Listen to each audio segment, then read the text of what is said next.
too. Welcome back to Vlogmas.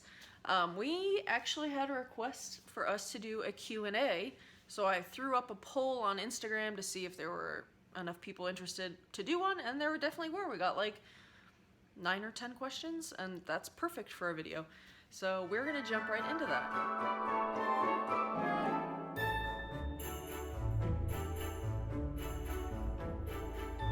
All right, the first question, which is technically an unofficial question, is about your name. So if you speak English as your first language, it would naturally, if you're reading it on a piece of paper, come out Laura. Everybody I've ever met with their name spelled that way says it Laura. I do know some people say it more like Laura.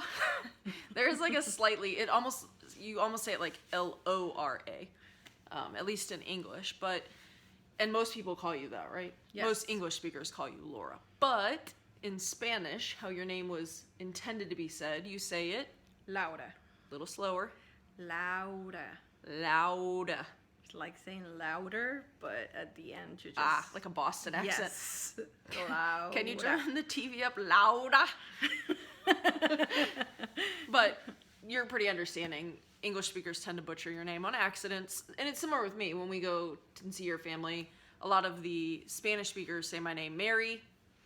It's just part of the fun of having a bilingual family, right? Question number 2.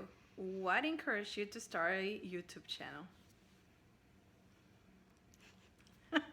Yeah, it was mostly you that encouraged me to do it. I went from working full-time since, I don't know, I got out of college to staying home full-time. And with Ani having been a preemie during cold and flu season, our doctor had recommended that we kind of stay home and isolated, and then COVID hit. So we've been isolated for a year. A long time. And, you know, my primary hobbies are things like reading, and I like coloring and doodling. It's solo hobbies. And even though I'm introverted, having some social interaction is a handy thing. So you encouraged me. I like YouTube. I like watching YouTube videos. Lauda encouraged me to start a YouTube channel to just kind of chronicle our daily life. We always intended to do at least some videos as Ani grew up, and then with her coming so early and us being surprised, it kind of got put on the back burner. But we're very happy to be doing it now, and I've definitely made some great friends through YouTube. Yeah. Did anything in particular make you think it would be a good idea, or you just thought I would like it? I just thought, why not? It's something that you really enjoy watching. Why not try our own? And sure enough, we have learned a lot. So it's one of the good things about all this. Mm-hmm. Right, question number 3 is, when do you think you'll start potty training? I am pleased to announce that I am fully potty trained. Oh, I think they're talking about Ani, honey. Oh. We don't really have a set time in line. Time in mind. Woof. Can you tell we've been a little tired recently? Or do you have a set date? No, I just know that with child development, they will let us know. Mm-hmm. Like, it's easy to tell when they're ready. Like, they start doing number 2 in a certain place, or they tell you to change them right away. Mm-hmm. They stay dry for periods of time. And Ani is doing some of those things, but not quite enough for me to want to tackle that. I also feel like if you can make that first experience of trying potty training positive and not stressful, and if you can get some success for that first time, I think in general it goes better. I've, funnily enough, done a lot of potty training in my professional life. I worked with a lot of kids with autism, and you have as well. Same. So we both have experience doing potty training. Yes, I would love for her to be out of diapers, but we're just not going to rush it. So I mean, obviously I would like to start it by probably 2.5 or 3 at the latest, like but we'll go off right? of her cues. Question number 4. What is the hardest thing about parenting? I think for us to be on the same page with Ani, that's for me probably one of the hardest things. Like, she has certain rules and certain expectations for when they're here at home, and then I come home and I destroy all of them because I have different rules and expectations. It's more about routine, I would say. you come home and throw our routine off, especially on the weekends. Like, what do you mean you're letting her eat every hour of the day? Different parents do different things. So I agree, that's up there. I was going to say, at least with our particular child, it's the ongoing lack of sleep. We've talked about it a bunch. Ani's not a great sleeper. It's just tough. Never been. It's tough. I think even if your kiddo is a great sleeper in general and has that odd 3 a.m. wake up, or it's just tough. When your kiddo throws off your sleep, it's hard. Question number 5. If somebody gave you $1,000 and the only rule was you had to spend $1,000 on yourself, what would you buy?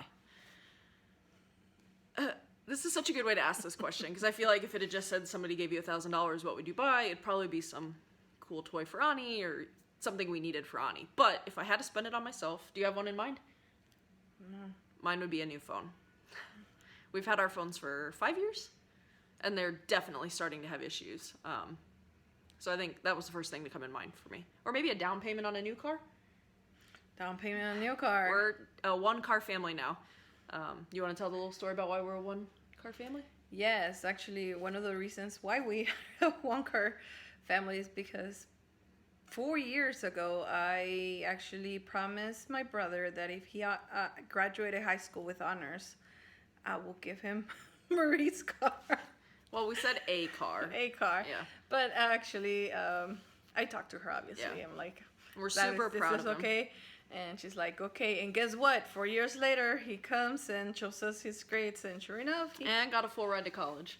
He has a full ride to college, Yeah. which I am like, okay, we need to follow up with our promise because...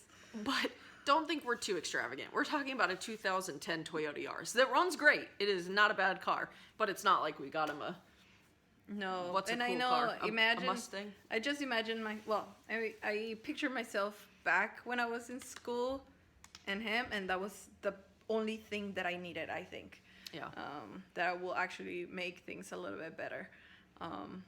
So yeah, I'm very happy for him. He's super awesome at school, and hopefully he keeps up with that. Question number 6. You said that you grew up Catholic. Are you still a practicing Catholic? I am not. There's a couple different reasons for that, and I'm not going to go into all of them just because I think they're probably what most people are thinking about. I don't necessarily have anything against the Catholic Church. I'm not scarred by my childhood growing up in the Catholic Church, luckily. But I just feel like for our family right now, it's not the right fit. And yeah, we are trying to find a church where we feel it's a good fit and we're welcome at. We want that kind of community, but yeah, right now, no, not practicing Catholic. You? Nope. I kind of grew up Catholic too, but not a practicing Catholic right now. Question number 7. Which was better for you, high school or college? College. I liked both, but I'm going to say college. Yeah, they were both fun. Any particular reason for you? Just some freedom? Something else? I think in high school it's more like your social life thing that I was trying to come out. I didn't figure all that out until after high school or college. So it was hard for me to just have a normal crush on someone and not being noticed. In high school they noticed. And in college, no one notices because no one cares, which for me was the best thing ever. And I was able to concentrate a lot better in my classes, which reflected did a lot in your better, grades. yes. Yeah. Question number 8. How do you deal with family drama? We don't have too much drama between the two of us, do we? Oh, no. No. Ani causes a lot of drama, but it's sort of fun drama. Family drama at a bigger scale or at a extended family level, we handle it as it comes. We talk it through together. We keep working on it until we arrive at a consensus. Neither one of us makes the end-all be-all statements, and it works for us. Anything to add? Nope. Okay. Question number 9. What is the best family vacation you've been on? We haven't really gone on a vacation with Ani. See all of the reasons previously mentioned. So my favorite vacation with the two of us. Do you have one immediately? Yes, Go ahead. our honeymoon trip. Yeah. That was the best. We actually took a whole month to just travel around. We camped a lot. If you want to save money, camp. Yeah. We looked at many places, nature places, State cities, parks. state parks, National parks. It was beautiful. I like it, and I wish we can redo that trip again with Annie. Yeah. I'm going to go with that one. Well, since you went with that one, I'm going to pick something else. And it's sort of a two-way tie between our trip to Beijing or our trip to Disney World. You'd never been to Disney World, so it was fun to do that. And neither one of us had been to Beijing, so that was fun. Plus, my sister went with us on that vacation. Oh, yeah, that's true. It wasn't a vacation for her, it was school-related. But it was fun. Your favorite mommy memory? I think the first time I was allowed to hold Ani, I had to wait. Well, you had to wait too, but they had me wait until after you got to hold her, which was fine. But it was like a good 2.5 days. What's a day and a half? No, 36 hours. Oh yeah, you're right. A day and a half. 36 Well, I hours. had to wait longer. Mm-hmm. For me, it was like 2 days. Yes. But yeah. But for me, will be when I first heard her cry. Yeah. Because it was so... Everything was happening so fast, and I didn't know how everything was going to end up or what was happening. There was a lot of question marks. Yes. So for me to hear her cry, that first cry was, for me, like assurance that everything was going to be okay. Mm-hmm. Next question is, how did you guys pick Ani's name? This is a point of contention. I picked it, but you think? I picked it. Yeah. So somewhere along the line, we had a much easier time picking potential boy names. In fact, we agreed on one very quickly. Girl names were much, much harder. We wanted to make sure any name we picked would be pronounceable to both of our families. Piper was a good example. We liked the name Piper, and whereas my family could do that no problem, your parents pronounced it Piper. Yeah. So yeah, at one point, one of us must have either seen. Last but not least, last question. How do we met, me and Marie? It was on a dating website. I moved here and I really needed friends. I'm a very social person, contrary to her. I'm not social. I'm just introverted. Introverted, yeah, that's true. And I just wanted to meet people. I was not actually looking for anything serious or any relationship. And then I saw your photo and I'm like, oh, she looks cool. So I liked it.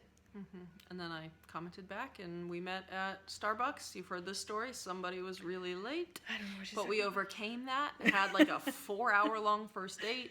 And the rest is history, pretty much. Mm-hmm. But yeah, that's all the questions that were submitted. If you have other questions for us, put them in the comments. And I'll either answer them in the comments or if we get a bunch, maybe we'll do a different Q&A. But yeah, I think that's it. That's it. All right. If you have any more questions, please comment. And we'll see you tomorrow. Bye.